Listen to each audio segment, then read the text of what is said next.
নমস্কার বন্ধুরা, মোটিনাস কিচেনে আপনাদের সকলকে স্বাগত। আজকে শেয়ার করব ভাজা মিষ্টির রেসিপি। রসালো নরম তুলতুলে এই মিষ্টি খুব সহজেই সাধারণ কিছু উপকরণ দিয়ে বাড়িতে বানিয়ে নিতে পারবেন একদম পারফেক্ট ভাবে। এই মিষ্টির স্বাদ দোকানে তৈরি যে কোনো ভাজা মিষ্টির স্বাদকে হার মানাবে। একদম পারফেক্ট ভাবে ছানার ভাজা মিষ্টি তৈরি করার জন্য প্রথমে ছানাটা তৈরি করে নেব। এর জন্য 2 লিটার দুধকে ভালোভাবে জাল দিয়ে ফুটিয়ে নিয়েছি। এবার ফ্লেমটাকে লোতে করে ভিনেগার মেশানো জল দিয়ে দুধটাকে কাটিয়ে ছানা তৈরি করে নেব।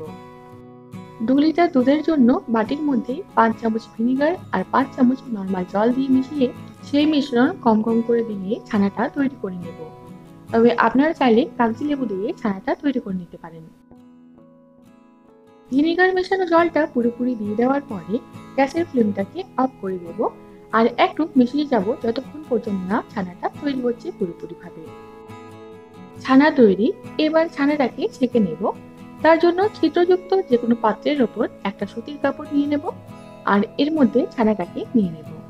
এতে করে খুব সহজেই জলটা ঝরে যাবে। পুরো ছানাটাকে নিয়ে নেওয়ার পরে নর্মাল টেম্পারেচারে থাকা জল দিয়ে ছানাটাকে একটু ধুয়ে নেব। ছানা কাটানোর জন্য ভিনিগার বা কাগজি লেবু যেটাই ব্যবহার করা হোক না কেন, ছানার মধ্যে অনেক সময় তার গন্ধ থেকে থাকে, তাই এরকম ভাবে একটু ধুয়ে নিলে সেই গন্ধটা আর থাকে না।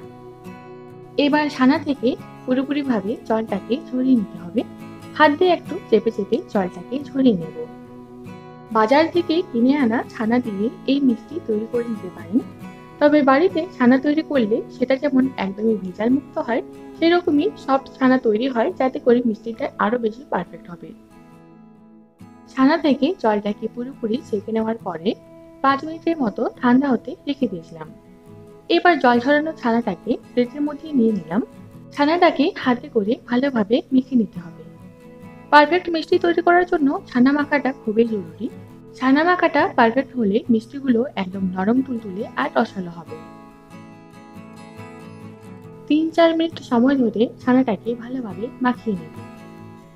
এবার এর মধ্যে নিয়ে নেব 1 চামচ সুজি আর সামান্য একটু ঘি হাতে নিয়ে সুজির মধ্যে দিয়ে ছানার সাথে সুজিটাকে মিশিয়ে নেব।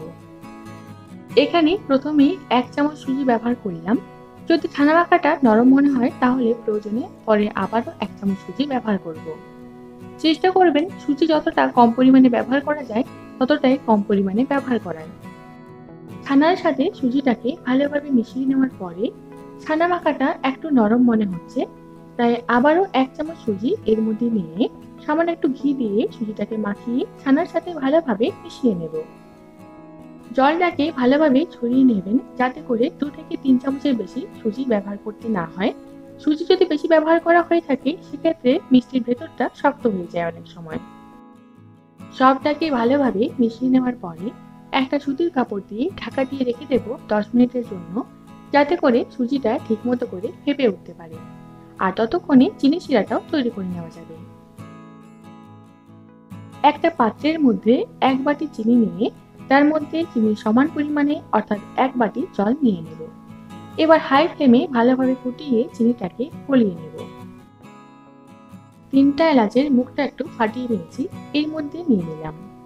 এবার পুরোটাকে হাই ফ্লেমে একটু মিশিয়ে নেব। এই মিষ্টি তৈরি করার জন্য 1 তার বা 2 তার বিশিষ্ট শিরা তৈরি করার প্রয়োজন নেই। একদম পাতলা একটা শিরা তৈরি করতে হবে। শুধুমাত্র চটচটে ভাব হবে সেরকম হলেই শিরাটা তৈরি হয়ে যাবে।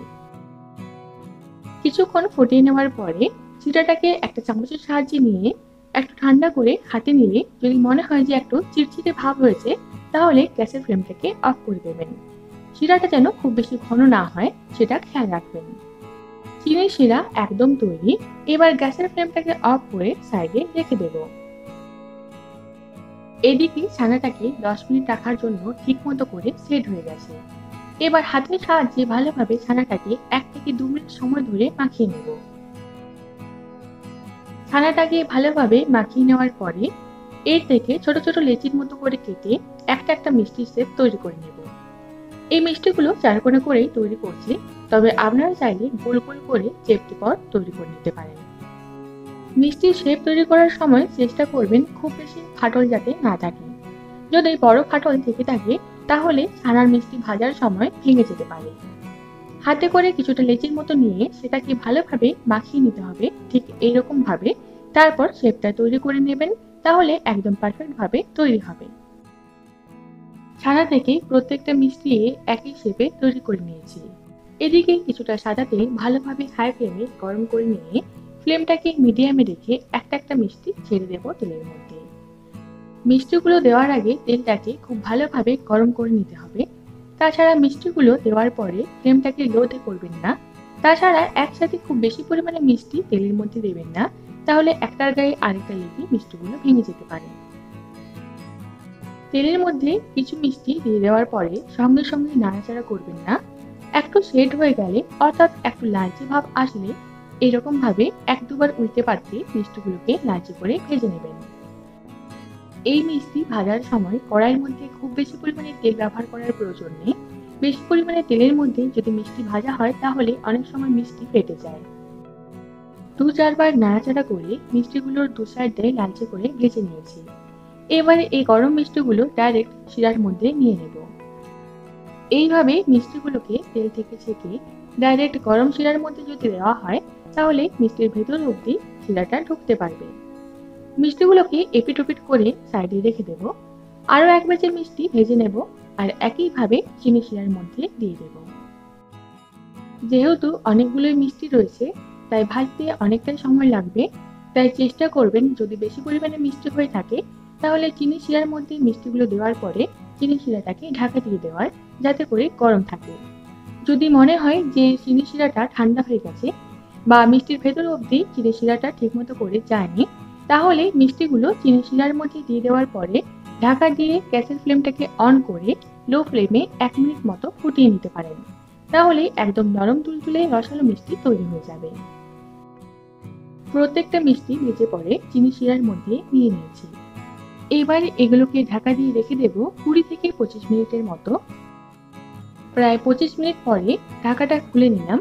আশা করি দেখে বুঝতে পারছেন যে মিষ্টিগুলো ভারী হয়ে গেছে, অর্থাৎ চিনি শিরা ঠিকমতো করে ভেতর অবধি ঢুকেছে। ছানার এই ভাজা মিষ্টি বাড়িতে একবার তৈরি করে ফ্রিজে ৫ থেকে ৬ দিন অবধি রেখে দিতে পারেন। প্রত্যেকটা টিপস ফলো করে যদি মিষ্টি তৈরি করেন, তাহলে আপনারাও রসালো নরম তুলতুলে ছানার ভাজা মিষ্টি বাড়িতে তৈরি করে নিতে পারবেন। আশা করি আজকের রেসিপি আপনাদের ভালো লেগেছে। যদি রেসিপিটা ভালো লেগে থাকে, তাহলে ভিডিওটিতে লাইক, কমেন্ট, শেয়ার করবেন। চ্যানেলটিকে অবশ্যই সাবস্ক্রাইব করে রাখুন।